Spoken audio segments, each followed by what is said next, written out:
על הבחור היקר והנפלא חתן בינן, דיאלי עכשיו זה שלי, מאמו, ואני זכיתי בו, אין דרך הזמנה, אני חושב, אני מאוד שמח בזכייה. מוריי ורבותיי, אני לא חושב שכדאי לכל אחד ואחד לשמוע את המילים שאני הולך להגיד עכשיו, כי זה ממש מופת מן השמיים. כל אדם שניגש לשידוך לו, יש תמיד איזה קצת כזה שמתעצם, האם זה הוא, האם זה היא, האם זה הנכון, מה מסתכל מאחורי וכו' וכו'.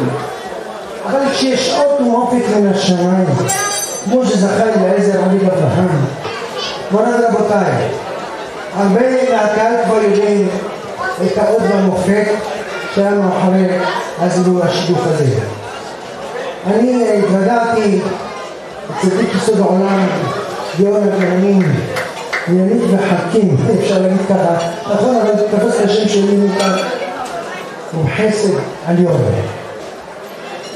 לכמה חודשים התוודעתי, מי שלא מכיר, גאון הצדיק המיוחד, מי שלא יודע זה טוב אפשר להגיד לו, אבל התוודעתי לגאונות העצומה שלו, לא מתוך השיעורים שהוא נתן, אלא מתוך השאלות המקריאות שישאלו אותו במקרה, והמשיך להזנות על שאלות המקריות כאילו זה חלק מהשיעור בבקיאות עצומה.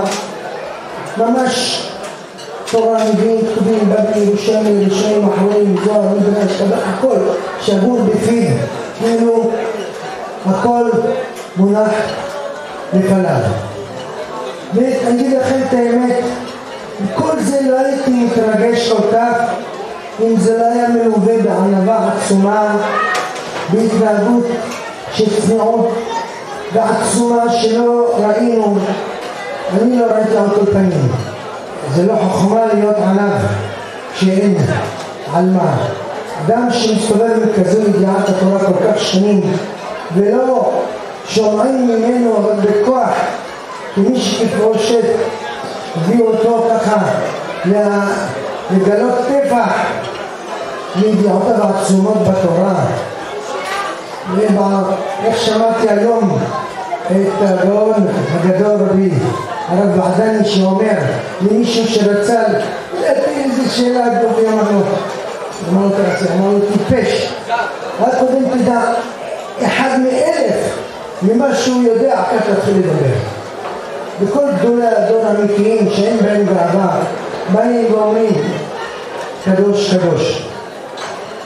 אני אדל באלפי, באתי גם אני בפעם הזאת הראשונה, באתי בכותל, ואני לא יודע איך זה קרה שמתוך זה הוא קרא לי מרחוק ככה מנבוך, השאיר אותי לידו, הוא לא ראה אותי מעולם, והראה לי אלבום תמונות גדול בו נמצא היום כל התמונות של כל הרבנים של כל הדורות, מכותבים לפי חוגים, רבני גור, רבני חב"ד, רבני בית, רבני אבו חציר, רבני ליטה, רבני אומר, ומכיר כל אחד ואחד לחברה, כל אחד לתורותיו, כל אחד ואחד לשכבותיו.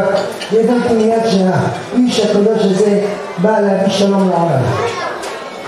זה עוד יותר התמלא לי בשמחה שזה אחד שדבר ליבי מאוד מאוד בשנים האחרונות, איך שאני רואה שהעולם מתמוטט מתחת הנגע בפגע של המחתות, את האש לא פוסקת יום אחד. 5 פעמים שזכיתי בקודש, עוד פעם זה משהו אחר.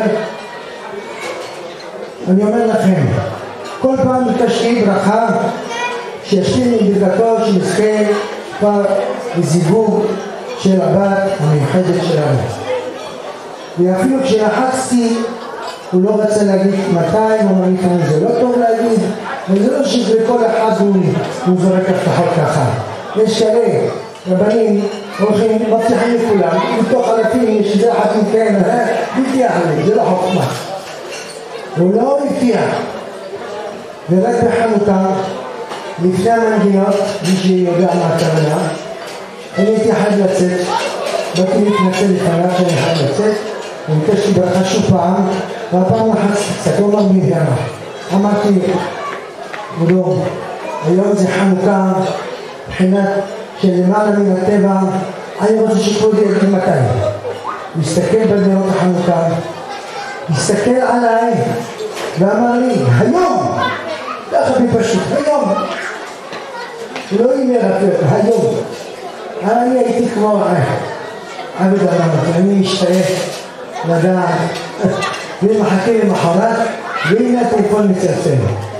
הרבנית, ואני שחרר את הרחמים, קשרת אליי, דיבוק לבת שלי, זה הלך מה, כי היא מכירה את הבת, ולנו כבר בירור המחום, הכל היה ממש חלק, עד השם חלק, ככה נשאר את השם עד יבוא שלו.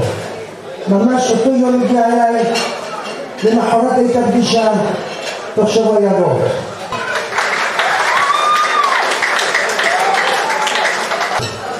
אחרי הכל סגרו לי להיות שמה, הגעתי שמה, ואז הכניס אותי והצדיק בביתנו בקיצור גדול, ככה, והשיב אותי לידו, ואז תפסתי אותו ונזכרתי, כל סידה בבשר. ובמשך שעה וחצי לא שמתי לקרוא לשם, הרגשתי כמו מגן עדים. דבר ממש עם אדם שהתורה מונחת בחלקו ממש כנתינת המסינרים, מלא שהיו אנשים ממתינים, יכול להישאר שם כל הלילה. ואמרתי אז, ואני אומר עכשיו, האמת, שמאסנה בבשרי לא הרגשתי כזה רגש מיוחד.